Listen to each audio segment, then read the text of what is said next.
Hello everybody, welcome back to the channel. So in today's video, I do want to speak about Marc Bernal and talk about how exactly Barcelona should move forward with Marc Bernal now being out because of a ACL injury. And it says here, according to Javi Miguel, that most likely Marc Bernal is going to be out for 10 to 12 months. So his season is over. Most likely he is going to be returning by next year around this time. Marc Bernal is going exactly with what Gavi went through last year. It also does state here, according to Gerard Romero, that there is an important few days ahead for Barcelona, and that is because the club must decide to look for a new player in the transfer window or just look for alternative options within the club, meaning can they go through La Masia and strengthen the midfield for the short term. And it's crazy to hear this because none of us thought that Marc Bernal was going to encounter an ACL injury on the third match day. I was a huge supporter of Bernal because this guy was destined to become a starter for Hansi Flick this season for sure. None of us thought that Bernal was going to be a starter at all this season. We thought that he was going to take his time at Barça Athletic and then eventually go into the first team later down the season. But immediately, even through the preseason, through the regular league games, Bernal was always starting and he was dropping 10 out of 10 performances since his first La Liga match. And so now to get this, the fact that he tore his ligaments in his knee is just sad to hear, especially because it's happening during an early phase in his career. And it's crazy how football does work, right? Because all of us thought that, okay, after this ACL injury of Gavi, everything's going to be okay. But immediately, right, as soon as Gavi is about to return from his ACL injury, now we have Bernal going out. And what's even more annoying about this whole situation is this whole thing could have been prevented. We could have played a regular match against Rayo yesterday. It could have ended with just 4 to 5 to maybe even at the most 6 minutes of extra time, because in that game we were given 10 minutes of extra time. Cesar Soto Grado, the ref of that match, gave Rayo 12 minutes to look for the tie. 12 minutes. It was not even 10. Like, it was announced that it was 10, but he gave an extra 2 minutes, right, to really stretch the play to make sure that maybe there's a chance for Barcelona to let their guard down and make it 2-2 because of Rayo. And we all knew that Barcelona had to bust themselves because they were tired, right, because they were playing every minute, pressuring in every corner, but they had to bust themselves, find the inner strength to defend a very tough Rayo side until the very end. And that is what led towards Bernal getting the knee injury, because all of this could have been prevented. Like I've said, he received this huge blow on the 97th minute, 7 minutes after the 90th minute mark. Now you may say, Kevin, no, you're wrong. You are just saying this because you are a Barcelona fan. You're biased. No, I still stand with what I said, right? Because I know that many of the arguments have been that is because of VAR and because of the water breaks, and that's why it was a total of 10 minutes. Look, bro, how many times have we seen teams through this season so far, right, in the Premier League, in the Italian League, in La Liga, wherever, go through water breaks and VAR checks and then been given an extra 10 minutes after the 90th minute mark? How many teams and how many games have received that? Almost none. I understand that, yes, the water breaks and the VAR checks do add in more extra time after the 90th minute mark, but it does not reach 10 minutes, my friend. It does not reach 10 minutes. And it especially does not reach 12 minutes because we played until the 102 minute. It's just insanity. It was too much. And like I've said, all of this could have been prevented. But here we are, now knowing that La Liga couldn't take away any points away from Barcelona. They took away one of our players, and that was Bernal. Like I've said, man, it's all a scandal. It's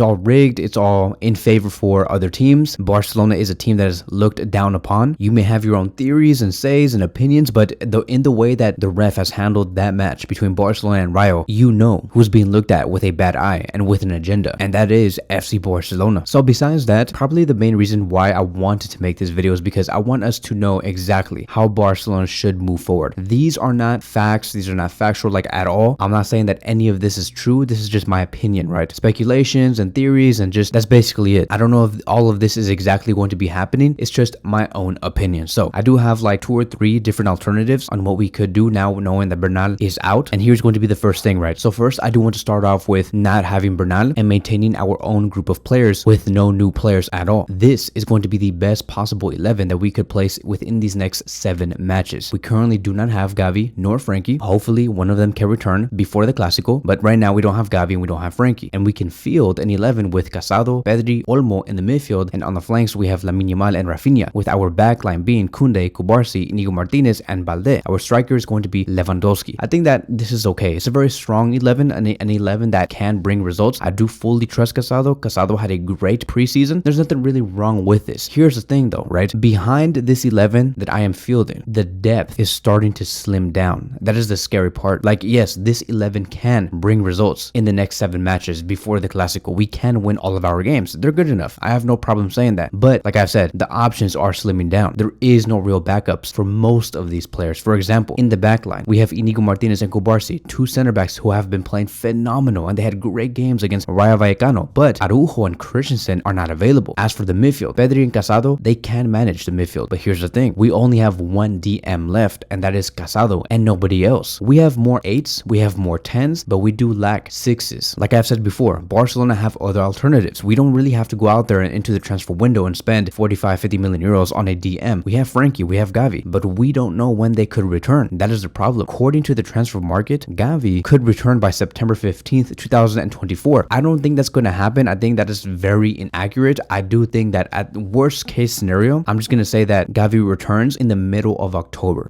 For sure, I just don't see him returning by September 15th. Maybe he does. Maybe in about 2 days, we hear some information about Gavi in great spirits, physically healthy, and he's set to return in about 3 weeks. But I'm just going to say that he returns mid-October. For Frankie, it is unknown, but let me tell you guys, this guy went through an ankle injury, right? An ankle injury back on April 22nd, 2024. That was 5 months ago. How long does it take to recover from an ankle injury? This guy has missed so many games already. Like, is there something else going on behind the ankle injury? Could he have a knee injury, a hamstring injury? Because ankle injuries don't take that long to recover from. It's almost about to be 4 months, and that's, again, it's insane. So let's say Barcelona say, you know, we have to sign new players because we cannot deal with our lack of depth. So here's going to be one alternative. Barcelona reinforcing the defense, even though they know that they are missing some midfielders and lacking pace and power on the left wing. Let's just say that their alternative is to reinforce the defense, and one of the players they want to bring in for sure, it is Jonathan Tah. It says here, according to multiple sources, that Barcelona have already sent a formal offer for Bayer Leverkusen's 28-year-old center back Jonathan Tah for 20 million euros. Bayern are also interested, and they have offered previously 20 million euros plus 5 million euros in add-ons, but it was rejected about a month ago. Barcelona are confident in Bayern accepting an offer from the Catalans rather than strengthening their league rivals. We also do have Mateo Moreto claiming it's true that Barcelona are trying to sign Jonathan Tah, but I said yesterday that it'd be complicated due to the economics. Between the pivot, defender, and winger, I think that Barcelona have to do now is sort out their priorities, and time is running out. So like I've said, right, yes, Bayern Munich have made 2 total bids for Jonathan Tah. The first bid was rejected, which was during the Euros. The second bid was also rejected, which was the 20 million euros fixed plus 5 million euros in add-ons. Can Barcelona have their offer accepted by Bayer Leverkusen for only 20 million euros? We'll see. There has been speculations, like the main reason why Bayer Leverkusen rejected the first 2 offers of Bayern Munich is because they don't want to make Bayern Munich stronger, which is why many believe that Jonathan Tah could move to FC Barcelona and their bid could be accepted. So if Tah were to come into the team, I do think that the great alternative would be for Tah to play with Inigo Martinez and then lift Cubarsí into the midfield. That could be a great solution. Now, Cubarsí is not as good when it comes to defensive duels in the middle of the pitch compared to someone like Bernal, but it is a solution. Moving on towards the other alternative. If Tah were to come in, let's just say that he gets placed as a second option behind Cubarsí and Inigo Martinez. What Barcelona can do is reinforce their defensive line and then fully block Eric Garcia's move to Girona, and Eric Garcia can be the one playing in the pivot position. Just like I have said about Cubarsí not being a great defensive dueler in the middle of the pitch, like Bernal, Eric Garcia is almost the exact same type of player. I trust Bernal much more than Eric Garcia, but once again, it is an alternative. We have seen Eric Garcia get placed as a pivot before, and only as a pivot through the preseason and through the season under Hansi Flick. Hansi Flick does not want to see Eric Garcia in the defensive line, and that is why he does place him as a number 6. Now, keep in mind that Eric Garcia is currently injured. We don't know when he's going to come back, but it has been said that it is nothing serious. So Eric Garcia can come back by the end of this week, most likely. Now, moving on towards the third alternative on what we could do, and this is going to be my own personal opinion. Once again, this is nothing factual. It's not true at all. It's just my own opinion. And I do think that one of the things that Barcelona could do is bring in Johnny Cardoso from Real Betis. Johnny Cardoso is somebody that represents Real Betis, so he has league experience and he does represent the US men's national team. His market value is 25 million euros. It's very cheap. Let me tell you why. He's 22 years old. He's Brazilian and American, and he just moved to Europe back in January from his Brazilian club, and he has great defensive qualities. As you can see here on these pictures, he also scored 1 goal, provided 2 assists in his first 6 months with Real Betis. But as you can see on his defensive numbers, for 25 million euros, maybe we can offer a little less to see if it could get accepted, but for 25 million euros max, his aerial duels 1% is amazing. It's at 90%. It's one of the best in the leagues. His defensive actions is at a 96%, one of the best in the leagues. He's a great defensive midfielder. And then as you can see here on the tackles, interceptions, blocks, and clearances, and aerials won, once again, he's a monster. He is averaging 3.22 tackles per 90, 2.21 interceptions per 90, 1.48 blocks per 90, 2.08 clearances per 90, and 2.62 aerial duels won per 90. This is a reliable central defensive midfielder, somebody who can play with Pedri and Dani Olmo in the middle of the pitch. I have no idea why Barcelona never once showed interest in the past 7 months for Johnny Cardoso. Remember back then, a few months ago, when Barcelona were trying to go for either Mikel Merino or Guido Rodriguez? I was always thinking, why hasn't Barcelona tried and get in with Johnny Cardoso? He's very reliable, very well covered. And I think that not only would Barcelona be getting a reinforcement, but a player for the future, because once again, he's 22 years old. We can build on top of this player and have him excel in other areas in his game, like goals, touches, chances created, etc. So let me know in the comment sections down below, what do you think about these 3 alternatives that I have presented? Do you see Jonathan Tah as a player that can help Barcelona to push Cubarsí forward, or do you see Eric Garcia as your number 6 for the next couple of games, or do you see Barcelona going out there and truly getting a well-talented defensive midfielder to replace our current defensive midfielder, which is Marc Bernal? And do you see Johnny Cardoso as the alternative? Let me know in the comment sections down below. Thank you guys so much for watching, and I will see you guys in the next one.